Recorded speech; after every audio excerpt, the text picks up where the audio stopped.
Como era a vida de um bobo da corte? De comediantes nos campos de batalha a mensageiros azarados, os bobos desempenharam papéis variados nas cortes durante a Idade Média e o período Tudor. Neste vídeo, vamos explorar como era a vida desses homens e mulheres.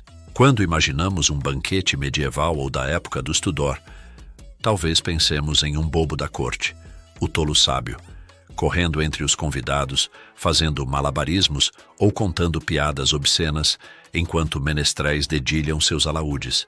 Mas, nos séculos XI e XII, o título de menestrel, que significa pequeno servo, era usado para designar uma ampla variedade de artistas, incluindo cantores, músicos, malabaristas, acrobatas, mágicos, bem como joculatores ou bobos da corte.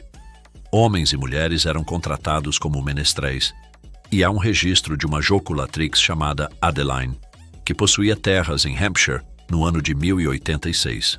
No século XII, o título de folos ou tolo começou a aparecer em documentos, geralmente quando esses bobos eram recompensados com terras como pagamento por serviços prestados com lealdade. Um bobo chamado Roland Le Pétour recebeu 30 acres de terra do rei Henrique II. Provavelmente quando se aposentou com a condição de retornar à corte real todos os anos no dia de Natal para pular, assobiar e soltar pum. Mas nobres e até reis não realizavam banquetes diariamente. E além disso, ouvir o mesmo bobo ou joculator todas as noites do ano logo se tornaria entediante. Por isso, os bobos medievais se apresentavam apenas ocasionalmente.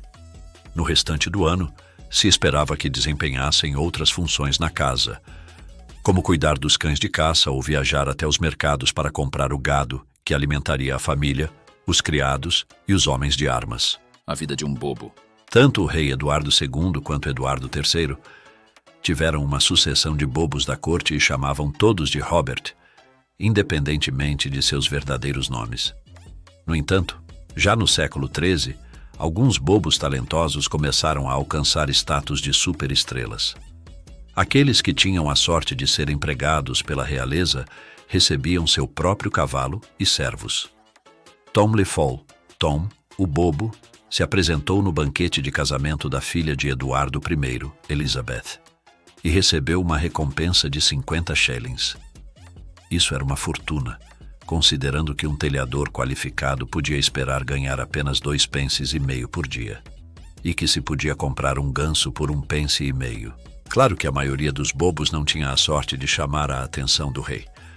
Um viajante certa vez se queixou de que ninguém lhe dava roupas forradas com pele de coelho, nem presentes caros, porque ele não sabia tocar instrumentos, contar piadas e histórias, fazer malabarismos, dançar ou soltar pum em melodia, o que sugere que os bobos precisavam ser verdadeiros artistas multifacetados. Mas ser escolhido como bobo pessoal de um rei ou nobre medieval vinha com um sério alerta quanto à saúde. Muitas vezes, os bobos eram obrigados a acompanhar seus senhores no campo de batalha para levar mensagens entre os líderes de exércitos inimigos, exigindo que uma cidade se rendesse ao cerco ou entregando os termos para a libertação de reféns.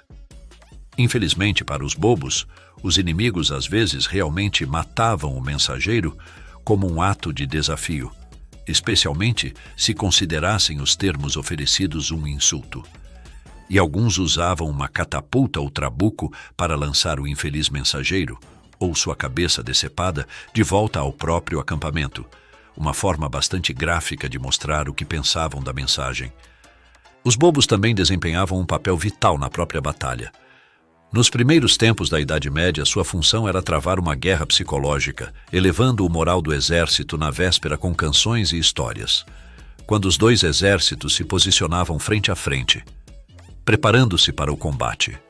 Os bobos desfilavam a pé ou a cavalo entre as tropas, tentando acalmar os nervos dos próprios soldados com piadas, cantando músicas picantes ou insultuosas, e provocando os inimigos com zombarias para animar seus homens e desmoralizar o adversário.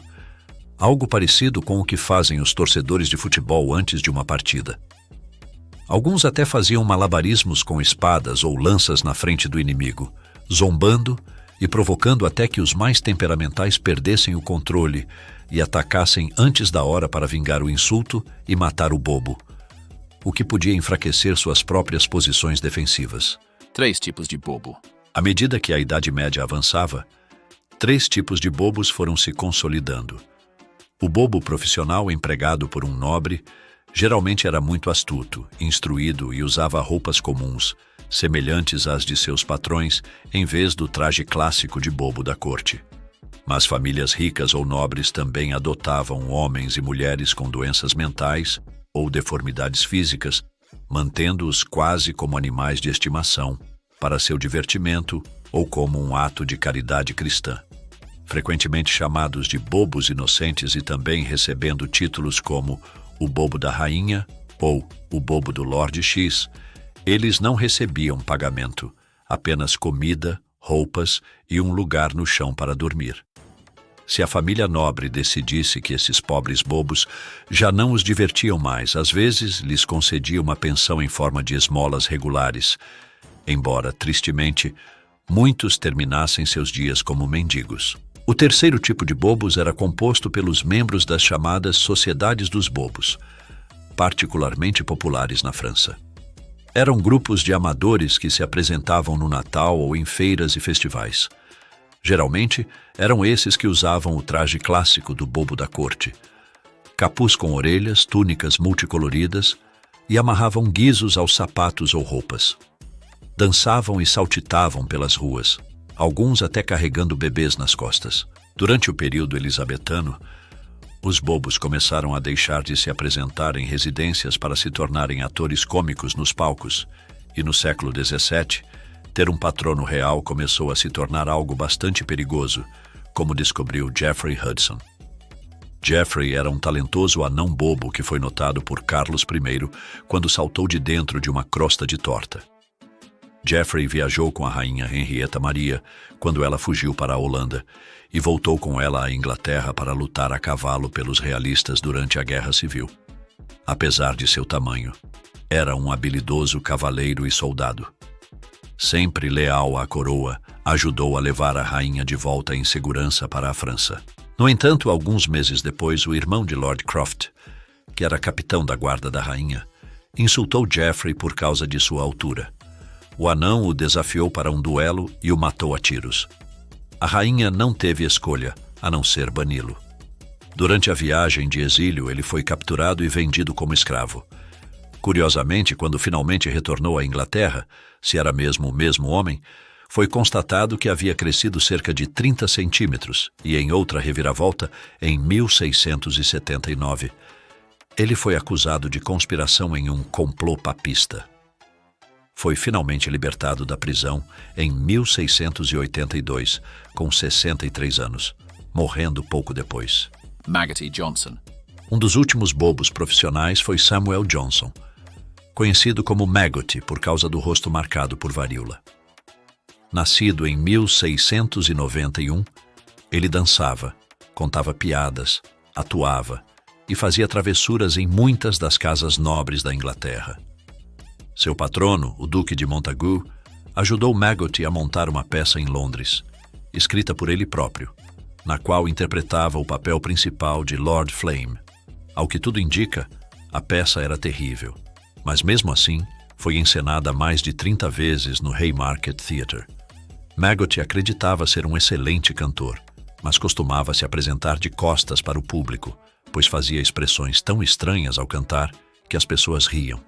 Ou ao menos ele achava que esse era o motivo das risadas. Quando morreu aos 82 anos, foi enterrado inicialmente no cemitério da igreja, mas seus amigos o removeram de lá conforme seu pedido e o enterraram novamente em uma floresta, hoje conhecida como Maggoty Wood, perto de Galsworth, em Cheshire, em um túmulo vazio que ele originalmente havia projetado para sua amada criada, no lugar favorito dela no bosque.